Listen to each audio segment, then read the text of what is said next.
que fizemos algo errado. É a consciência de que sem Cristo, sem a obra da cruz, sem Jesus sem Deus ter provido um cordeiro, nós não temos capacidade em nós mesmos de ser salvos. Às vezes a gente banaliza muito o evangelho dizendo: Jesus te ama, Jesus deu a vida por você. E eu já vi algumas pessoas perguntando, né? Mas de que a gente precisa ser salvo? Para que a gente precisa ser salvo? Nós somos salvos, nós precisamos de salvação porque nós herdamos a morte do primeiro Adão. Então a morte entrou para o nosso DNA na hora que Adão, o primeiro homem, escolhe desobedecer à restrição de Deus. Nós herdamos a morte. Por isso que ninguém é eterno antes de Jesus. Ninguém ficou para... Até Lázaro, a quem Jesus ressuscitou, morreu, voltou ao pó. E a nossa esperança é que, assim como Jesus ressuscitou, um dia nós também seremos ressuscitados. Por causa da obra da cruz. Não no nosso mérito. Nós nunca conseguiríamos reconstruir o caminho de acesso a Deus novamente. Pelos nossos esforços, pela nossa gentileza, pela nossa boa obra, pelas nossas ações. Então não basta ter bom caráter, não basta ser bonzinho. Vocês já ouviram a frase, né? De boas intenções o inferno está cheio. Isso é um ditado popular, isso não é bíblico, mas tem tudo a ver com a realidade bíblica. Tem pessoas boníssimas que foram encerradas no inferno. Nossa, mas isso é injusto, Helena. Vale a gente lembrar, gente, que quem inventou o conceito de justiça é o próprio Deus. Se ele realmente fosse aplicar justiça, nenhum ser humano mereceria viver. Nenhum ser humano mereceria permanecer. Porque mesmo nós somos sendo bons no nosso próprio conceito, vamos dizer assim, nós desejamos mal, nós somos egoístas, nós temos pensamentos horrorosos, nós desejamos a morte, às vezes, de quem a gente julga pior do que a gente, né? Então, por aí a gente vai vendo que a nossa justiça, ela é incompleta, ela é parcial, né? Ela seleciona uns e a gente se acha tão bom que a gente acha que a gente pode dizer quem vai para o inferno e quem vai para o céu, né? Nós não temos essa autoridade. Nós não temos essa autoridade. A gente pode desconfiar, de acordo com a palavra de Deus, de que alguém está vivendo um estilo de vida que é contrário à palavra de Deus. Mas eu costumo dizer, invista todo o seu conhecimento para combater o seu próprio pecado. Porque nisso você já vai gastar bastante tempo. Mas a gente é tão... quando a gente fica observando o pecado alheio, comentando o pecado alheio, isso já mostra como nós somos orgulhosos. E como, mesmo que secretamente, a gente se julga superior. Sabe a história do mau hálito? Todo mundo sabe que você tem mau hálito, menos você, né? E assim é a história do pecado. A gente não percebe o nosso, mas percebe prontamente. Por isso que Jesus, quando está ensinando, ele fala assim: olha, tira primeiro a tora que está no seu olho, para você então enxergar direito e ver o cisco que está no olho do seu irmão.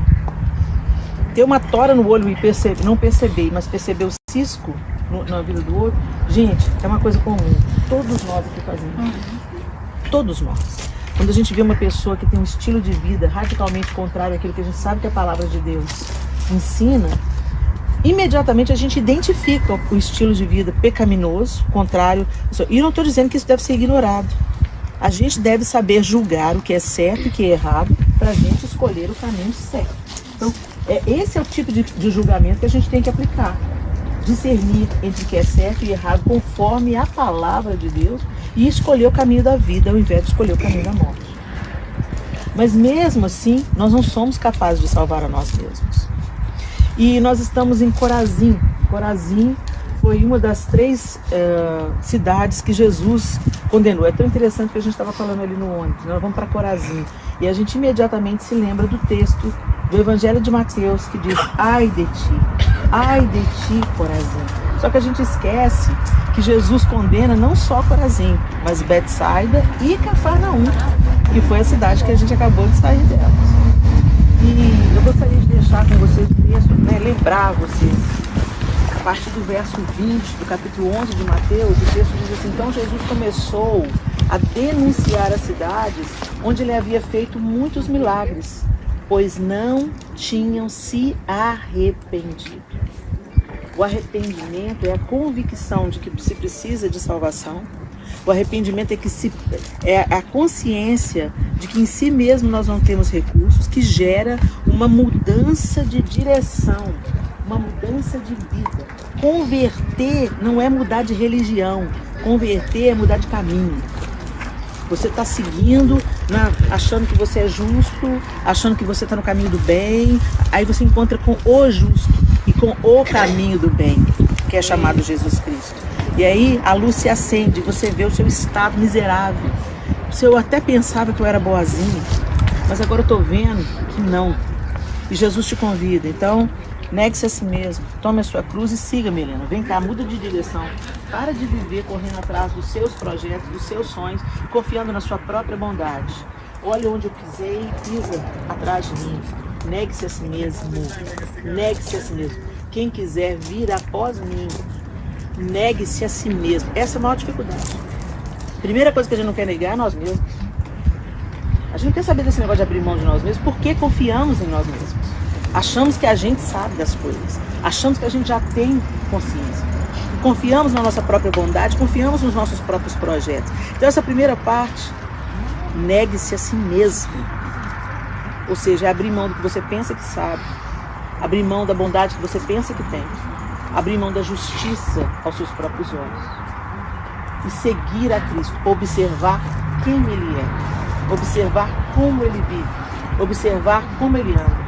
Nunca houve tanta necessidade de se cristianizar cristãos. Carregamos o nome de cristãos, mas nada do caminho da cruz. Nada do exemplo de Jesus. Nós não somos parecidos com Jesus. Nós estampamos Jesus nas camisetas, nós cantamos sobre Jesus, nós nos reunimos em nome de Jesus, mas no dia a dia, no tete a tete, nos relacionamentos interpessoais, nós temos muito pouco ainda do caráter de Jesus em nós.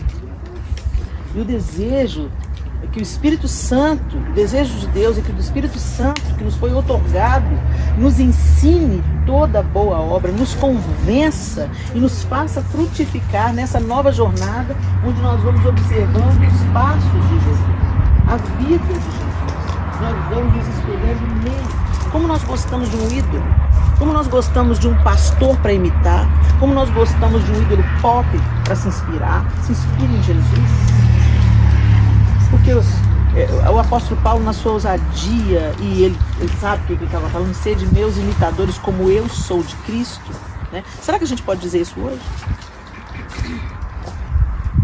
Será que eu posso dizer para vocês, olha gente, pode olhar para mim, porque eu estou olhando e vivendo exatamente como Jesus quer que eu viva. Eu não tenho coragem de falar para o apóstolo Paulo. Eu ainda estou bem atenta aos passos dele. Mas de vez em quando eu escorrego. De vez em quando eu fracasso miseravelmente. De vez em quando eu sinto raiva. De vez em quando eu faço a oração que João fez. Poder mandar cair fogo do céu. Jesus pergunta para João nesse episódio: que espírito sou? Sério que vocês estão pedindo para eu matar todo mundo em Samaria porque eles não quiseram achar um lugar para eu ficar? Isso mostra a nossa humanidade. Nós somos Pedro, nós somos João nesse episódio. Nós temos nossos momentos de querer vingança. Por isso que é tão importante a gente não apenas ter tido uma experiência de novo nascimento, mas caminharmos na santificação, na obediência. E pedindo todos os dias, gente, que o Espírito Santo forge Jesus em nós, o Espírito Santo de Deus. Ele não foi feito, ele não foi nos otorgado apenas para nos dar sensações de bem-estar, sabe? Apenas para nós experimentarmos os dons. O Espírito Santo nos foi enviado para que ele nos ensinasse todas as coisas. Nós cremos porque fomos convencidos pelo Espírito, mas a obra do Espírito não para no convencimento sobre a salvação, sobre a redenção, sobre a reconciliação, mas também para a santificação. O Espírito de Deus quer formar Jesus em nós, tecer Jesus em nós, até a gente começar a reagir como Jesus reagiria. E por que Jesus é tão duro com essas cidades? Ele começou a denunciar as cidades onde ele havia feito muitos milagres, pois não tinham se arrependido. Que aflição as espera, Corazim e Betsaida? Porque se nas cidades de Tiro e Sidom tivessem sido realizados os milagres que realizei em vocês, há muito tempo seus habitantes teriam se arrependido e demonstrado isso vestindo panos de saco e jogando cinzas sobre a cabeça. Eu lhes digo que no dia do juízo, Tiro e Sidom serão tratadas com menos rigor que vocês. E você, Cafarnaum, será elevado até o céu? Não, descerá até o lugar dos mortos. Porque se na cidade de Sodoma tivessem sido realizados os milagres que realizei em você, ela estaria de pé ainda hoje. Eu lhe digo que no dia do juízo, Sodoma será tratada com menos rigor que você. Uau! Isso é assustador. Porque nessas cidades, nessas 3 cidades, a gente vê o ministério de Jesus fluindo, Jesus curando, Jesus, como os próprios meninos falaram lá, né, 11 dos milagres de Jesus foram só em Cafarnaum. Quantos milagres eles viram? E a gente fala assim, que absurdo. Que absurdo. Eles viram Jesus andando na terra, eles viram tudo que Jesus fez, viram curando na sinagoga, viu curando na casa de Pedro. Quando depois que a sogra de Pedro é curada, levanta, começa a servir, depois eles trazem as pessoas da cidade para que Jesus as curasse. Nós somos essas pessoas, gente. Quanta coisa Deus já fez por nós e em nós, e nós ainda não crescemos. Quantas coisas Deus já realizou na nossa vida. E quando a primeira coisinha dá errado, a gente já está reclamando a saudade do Egito. Quantas coisas o Senhor já fez, já falou, já restaurou, já curou, já trouxe mudança na sua casa, na sua família, mas você continua com o seu ponto de atenção naquilo que Ele ainda não fez, na oração que ainda não foi respondida segundo o seu desejo. Nós vimos milagres também. A gente acordar todo dia é um milagre. Mas eu estou dizendo de cada um de nós aqui já deve ter acesso pelo menos a uma história de milagre, a uma história de sobrenatural. Essas histórias muitas vezes são propagadas hoje pelas mídias sociais, a gente consegue ter acesso a pessoas que estavam desenganadas pelos médicos e foram curadas.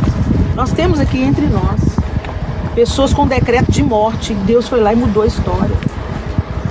Deus foi lá e ressuscitou. Os médicos, a Valéria estava contando pra gente na passagem do Egito, né, que ela teve meningite e ela tinha perdido a mãe, a avó, elas estavam internadas em estado terminal de câncer.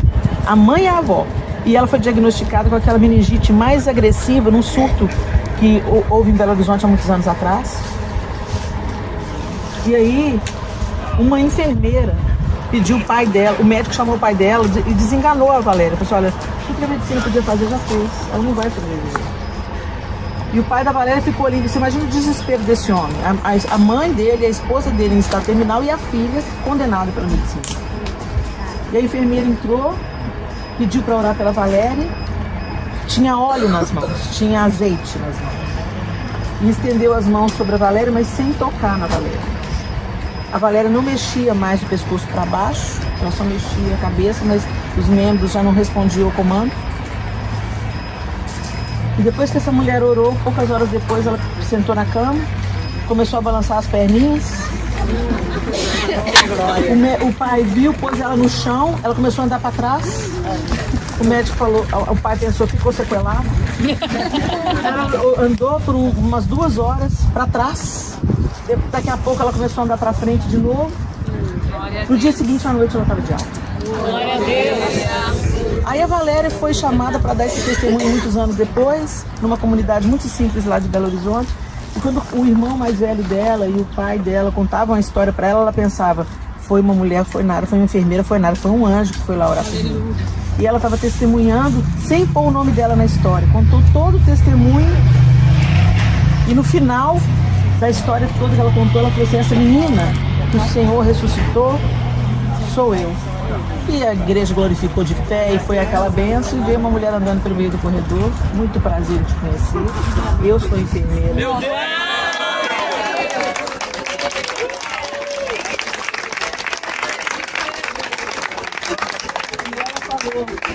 Para que não houvesse dúvida, seu primo chama tal, seu irmão chama tal.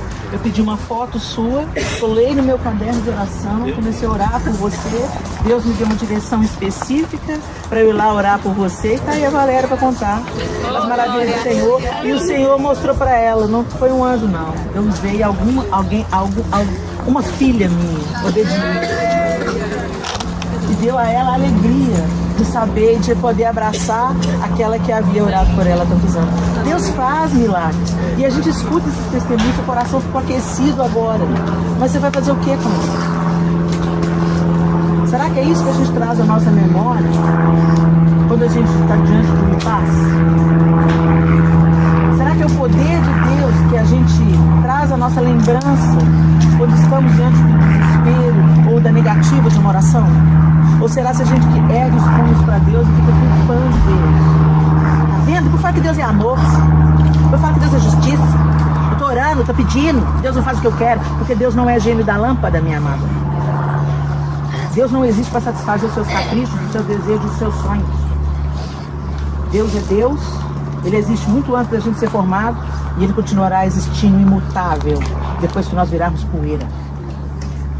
A gente tem que entender essa relação com Deus, que é uma relação de amor, de misericórdia, graça e bondade, mas Ele continua sendo o Rei. Amém. Deus não é um cara legal, como a atriz recentemente descreveu. Deus é um cara legal, o fã-clube dele que é o problema. Deus não é um cara legal, querido. Te deram um evangelho fake, um evangelho raso. Deus é o todo-poderoso, o excelso, o magnífico, o tremendo. E sendo mesmo tão grande, teve misericórdia do verme que eu sou e me fez filha dele, e por isso eu sou grata pelo resto dos meus dias, e enquanto eu tiver fôlego eu vou glorificar esse Deus. Glória a Deus. Amém. Quando eu não entender, eu falar: Senhor, eu não estou entendendo nada e está doendo, mas eu sei que o Senhor me ama, eu sei que o Senhor está comigo. Ainda que eu ande no vale da sombra da morte, não temerei mal nenhum, porque tu estás comigo, a tua vara e o teu cajado me consolam. O que Jesus está confrontando aqui é: eu estive com vocês, eu manifestei o amor do Pai para vocês. É aquela multidão andava atrás de Jesus, atrás de milagre e pão, mas não reconheciam que Ele era o Messias de Deus e que elas precisavam de arrependimento. E quantos de nós andamos assim, atrás das benesses do Senhor, atrás da bênção, da saúde, da graça, do emprego, do dinheiro, da oportunidade? Nós estamos amando as coisas que Deus nos dá e não ao Deus que nos dá as coisas. Isso está errado. E aí a gente vive essa vidinha miserável e religiosa, causando mais dano do que bênção, sendo mais treva do que luz. E o Senhor nos trouxe nessa cidade que Ele condenou, porque não entendeu o que recebeu.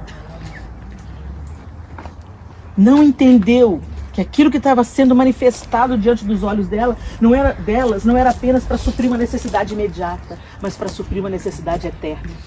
Elas estavam só de olho no pão e no milagre, no pão e no milagre, mas não na vida eterna que estava fluindo, ressuscitando o homem da morte, trazendo o homem da morte para a vida, trazendo da miséria para o triunfo, trazendo como é que é a palavra, gente? Quando você da peregrinação, da vida errante para a reconciliação de filho e pai. E em 2019 eu vim nesse lugar pela primeira vez e eu tive a honra de ser surpreendida e plantar uma oliveira aqui em Corazim. Eu não sei se ela vingou, daqui a pouco nós vamos lá ver se aguardar ela direitinho na pandemia ou deixar ela morrer. Se ela morreu, a gente vai plantar outro na próxima vez. E a gente não desiste. A gente não desiste. Amém, gente? Amém. E aí eu escrevi um texto quando fez um ano, no dia 7 de setembro de 2020. Fez um ano que eu plantei a árvore e eu escrevi no meu Instagram assim: Há exatamente 1 ano plantei uma oliveira em Corazim. Um paradoxo. Corazim fica a 4 quilômetros ao norte de Tel Rum, Cafarnaum, sobre o mar da Galileia. Suas extensas ruínas abrangem as de uma sinagoga. Jesus operou sinais maravilhosos em Corazim, mas pela incredulidade dos seus habitantes denunciou a cidade juntamente com Cafarnaum e Betsaida por terem testemunhado muito dos seus milagres e terem ouvido muitos dos seus sermões sem que se arrependessem. Mateus 11, 21 a 24 e Lucas 10, 13 nos dizem sobre isso. A oliveira é uma árvore da família das oleáceas e produz azeitonas, que são usadas para fazer azeite. Tem pouca altura e tronco retorcido. É uma árvore com forte simbolismo devido à sua durabilidade. Mesmo que se queime ou corte uma oliveira, ela é capaz de brotar novamente de suas raízes. Por isso mesmo representa perseverança e fidelidade sob qualquer circunstância. Eu era Corazim. Dentro da igreja, ouvindo os ensinos de Jesus, presenciando o seu agir, mas vivendo da minha própria maneira, insistindo em levar meus fados e seus efeitos em meu coração. Como fruto da oliveira, Jesus se deixou esmagar para me dar vida, para trazer recomeço ao que parecia morto. Plantar uma oliveira em Corazim me fez entender: quando o arrependimento acontece genuinamente, a vida brota novamente.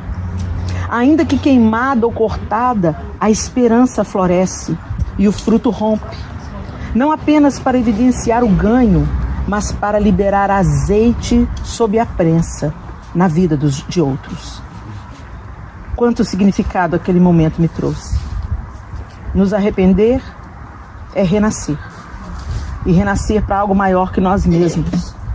Renascer para nos derramar quando as circunstâncias nos prensarem. E é tão interessante eu ser trazida aqui em 2022, de novo nesse lugar, num momento de prensa na minha vida. Quando o Senhor nos prensa, é para a gente liberar óleo. É para a gente liberar vida. Nem a nossa dor, nem as nossas questões serão desperdiçadas. Mas isso só acontece se nós estamos percorrendo o caminho do arrependimento. Eu volto a dizer, arrependimento não é remorso, é mudança de direção. É mudar a vida, o jeito que pensa, o jeito que age, mudar de vida. Mudar de direção. Parar de confiar na sua justiça própria. E contemplando o Senhor, ser transformado à sua semelhança pela obra do Espírito em nós, de fé em fé, de glória em glória. Vocês vieram para essa viagem buscando uma experiência sensorial. Muita gente tem essa expectativa. Eu vou no lugar que Jesus foi. Eu vou nas cidades onde ele esteve. Eu vou navegar sobre o mar que ele navegou. Mas Deus é tão lindo que, como a Ruth bem já disse, eu não vou ser redundante, você pode acessá-lo onde você estiver. Será que a gente tem feito isso? Será que o que nós já experimentamos em Deus até aqui tem produzido fruto? Você está melhor hoje do que você era 5 anos atrás? Você está mais santa hoje do que você era há 3 anos atrás? Seu vocabulário mudou, sua reação mudou? Não tente fazer isso por si mesmo. Você vai fracassar de novo. Mas se exponha. Se expõe à obra do Senhor. Vai para a roda do oleiro. Deixa Deus colocar as mãos em você. Deixa Ele te confrontar. Deixa Ele te curar. Tem hora que vai doer muito. Que o Espírito Santo vem e te convence de uma maneira assim: você está errada. Olha o orgulho aí. Olha a arrogância. Olha esse coitadismo, esse vitimismo que você fica nutrindo. Ai, coitadinho de mim, ninguém me ama, ninguém me quer, todos me rejeitam. É a outra moeda do orgulho, é você no centro. Você precisa ser babado, paparicado. Você precisa ser exaltado pelos homens. Você precisa de contar vantagem. Eu sei disso, eu já fui lá, eu sei de tudo. Eu sei, já me disseram. Ninguém pode te dizer uma simples correção. Aqui não vai lá não. Pouco espinho. Será que Jesus era assim? A gente está tentando parecer com Jesus na nossa força. A gente se esforça, se frustra.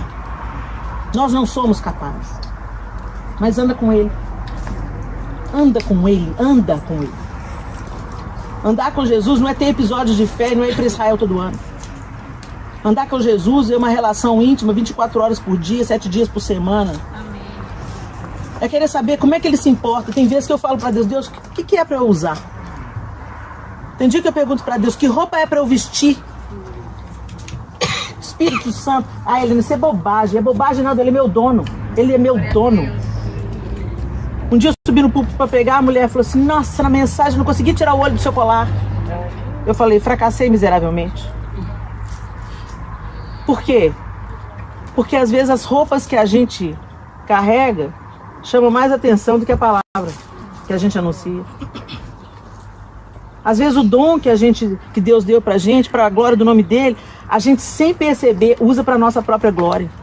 Gente, são sutilezas que se a gente não tá ali todo dia, sabe, sendo restaurado e renovado e ganhando uma nova porção de Jesus em nós, a gente não vai se livrar desses carrapichos, não. Então se exponha. Não queira só as mãos de Jesus, não queira só as obras de Jesus, não queira apenas os milagres de Jesus, a provisão de Jesus, o livramento de Jesus. Aceita o pacote completo. A paternidade de Deus é completa. Ela tem colo e ela tem vara. Ela tem consolo e ela tem exortação. Ela tem disciplina. As maiores lições que eu já aprendi de Deus foi chorando.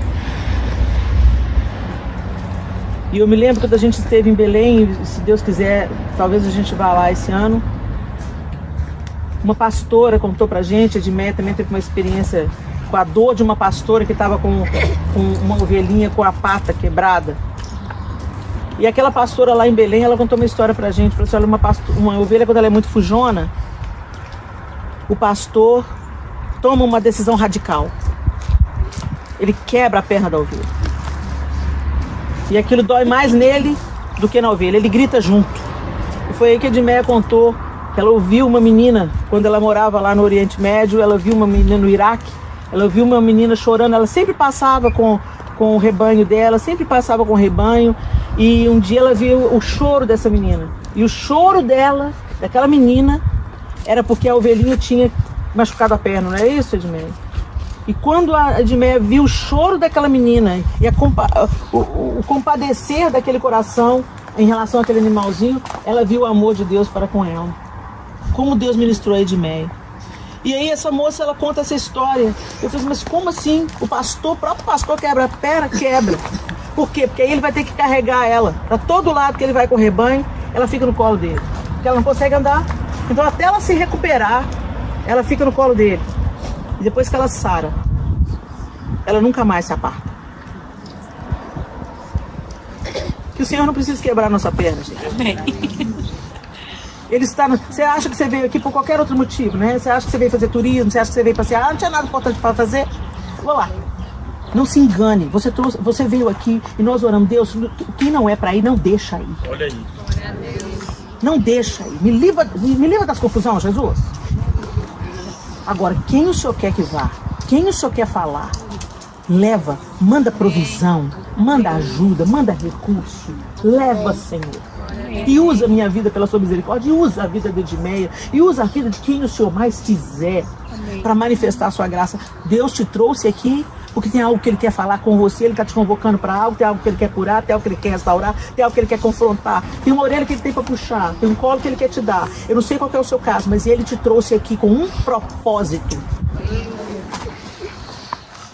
E ninguém vai poder dizer diante de Deus, eu nunca tive uma chance, Senhor. Recentemente eu estive nos Estados Unidos num teatro que chama Lancaster. A gente está até sonhando em levar a caravana para lá. Eles fazem teatro, peças teatrais no nível da Broadway, bíblicas. E nós entramos num teatro, eu saio do Brasil e eu quero ir a Lancaster para assistir as peças que passam lá. Nós entramos no carro de uma taxista que tem 22 anos que mora em Lancaster. Ela perdeu a conta das vezes que ela foi levar pessoas no teatro e trazer para a cidade e vice-versa. E ela falou assim, puxa, vocês vieram do Brasil para ver uma peça aqui em casa? Sim. Você nunca foi? Ela falou, nunca fui. Nunca fui. Os homens, muita gente não vai poder falar diante de Deus. Eu não sabia. Não, você não quis saber, é diferente. A gente não quer saber. Porque sabe, é teatro de igreja, é coisa de pastor, é coisa de Bíblia. Quantas reuniões a gente... lá, coisa dos crentes. Nós somos indesculpáveis, porque Deus está dando oportunidade para todo mundo escolher, entrar no teatro, ser ministrado, ser convencido pelo Espírito. Abrir uma Bíblia, às vezes ganhou uma Bíblia. Está lá, no Salmo 91, igual um patuá. Não é para ser igual um patuá, é para ler a palavra de Deus, entender o propósito de salvação, é para procurar dúvida onde tem, é para caminhar. Nós somos indesculpáveis, porque nós somos de um país onde a liberdade de religião é garantida, onde todo mundo pode ler a Bíblia, onde todo mundo pode entrar numa igreja. Ninguém vai te condenar por entrar numa igreja, ninguém vai te condenar por carregar a Bíblia. Então nós somos indesculpáveis, porque a oportunidade não nos faltou, como não faltou para Corazim, como não faltou para Betsaida, como não faltou para Cafarnaum, mas eles não quiseram. E naquele grande dia do acerto de contas, vai ter mais rigor para cidades que viviam declaradamente no pecado, como Sodoma, Tiro e Sidom, do que para a cidade onde houve grande manifestação do poder de Deus. Então não pense você, meu irmão, minha irmã, você tem cargo na igreja, você tem 10 anos de crente, e daí? Desculpa a honestidade, mas e daí? Isso não te leva para Deus. Que você não se sustente apenas com sinais, maravilhas, as histórias de milagres. Que você não se contente apenas com as bênçãos, a comida na mesa, a oportunidade de fazer uma viagem como essa. Que você não se detenha nas bênçãos e nos milagres, mas que contemplando o sacrifício da cruz, que a gente mude de direção e a gente realmente siga o Mestre. Feche os seus olhos. Faça uma análise de como você está vivendo o relacionamento com Jesus. Eu não estou perguntando quanto tempo que você passa na igreja.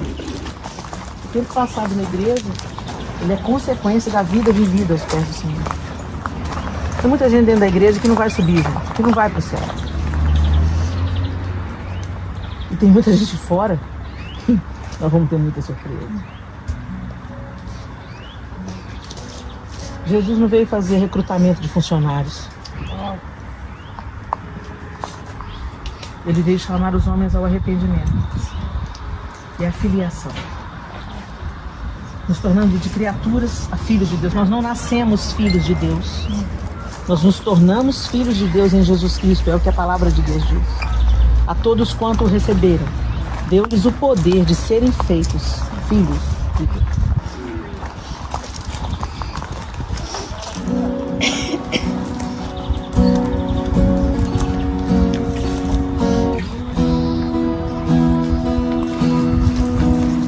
Estou aqui.